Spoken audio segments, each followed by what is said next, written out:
Have you ever had this happen?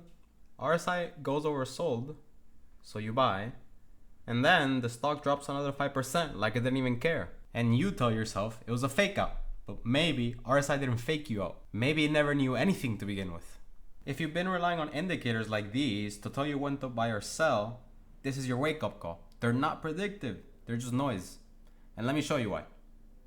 This is the formula for RSI, but I want to place an emphasis on the term RS, which is relative strength, which is defined as the average gain over the average loss of the stock. In simple terms, it's just the ratio of the recent up candles to the recent down candles.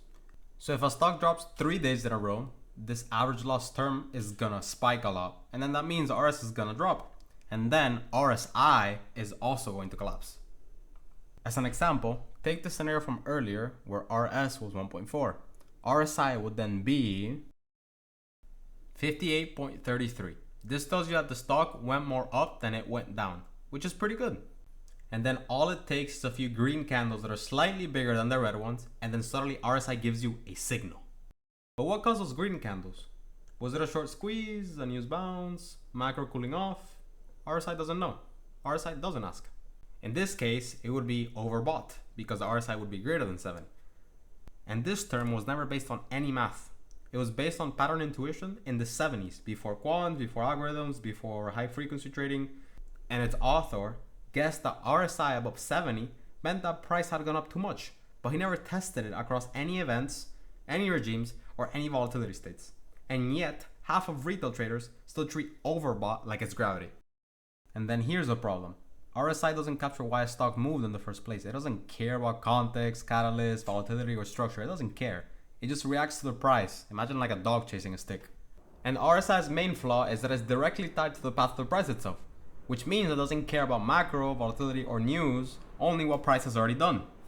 That means it just reflects the past, smoothed over, and it can't predict anything. You're not trading insight, you're trading a shadow. And the shadow has no edge. Now, zoom out. This isn't just about RSI. It's actually about how most traders think. Watching price move and then assuming it means something without asking why did it move in the first place. What was priced in? What changed?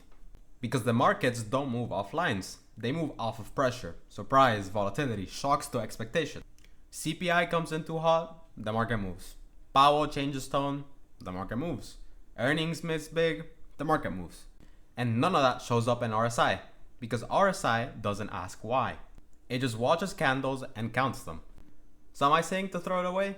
Not exactly. I'm saying stop treating it like an oracle. Treat it like a weather forecast, one input among many. If it's raining, that doesn't tell you where to drive, it just tells you what the road might feel like. Here's how to reframe RSI so it's useful. First, you stop thinking of overbought and oversold as triggers. They're just descriptions of recent momentum, that's all. Second, pair RSI with a reason. Ask, why is momentum this strong right now? Was there a catalyst? Is it a broad market or isolated? Third, use RSI to measure exhaustion, not reversal. If momentum is speaking on news, maybe it's sustainable. If it's speaking on nothing, maybe it's fragile.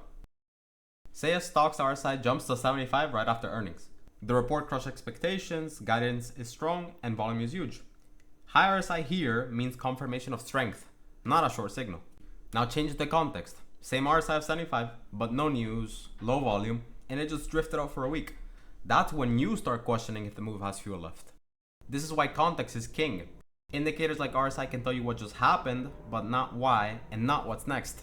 Here's a checklist to get to know context. 1. What's the catalyst? 2. Is volume rising or falling? 3. Is momentum broad or is it isolated? 4. Is volatility expanding or contracting? And 5. What's the bigger picture trend? If you can't answer these, then you have no context. And if you have no context, then you have no edge. I'm over here stroking my dick. I got lotion on my dick right now. I'm just stroking my shit. I'm horny as fuck, man. I'm a freak, man. Like, for real. Now, let's take this a step further. Most traders stop at one time frame. They see RSI oversold on the daily chart and they're in. But markets are fractal. Momentum on one time frame can mean nothing on another. Example, daily RSI is oversold, but the weekly is still trending down hard. That bounce you're hoping for might just be a pause and a bigger drop. Multi-time frame context stops you from catching falling knives. Second example, intraday RSI spikes on a news headline. The daily chart might look still neutral, but for short-term traders, that's explosive. Same indicator, two completely different plays, all based on context. So then, you can think of RSI like a heart rate. High heart rate could mean you're running, or it could mean you're having a panic attack. The number alone doesn't tell a story. Let's take a real example. The S&P 500 futures on October 2022 on the CPI report. The number came in cooler than expected. RSI ripped to overbought territory within hours. A retail trader might have shorted on overbought, but the context was massive relief after months of hot inflation points. That rally had legs. RSI just told you it was happening fast. So here's the shift I want you to make. Stop asking, what's the RSI telling me to do? Start asking, what's the probability this move continues or reverses, given the context? That's probability thinking. It forces you to think about catalyst, market state, and volatility, not just numbers.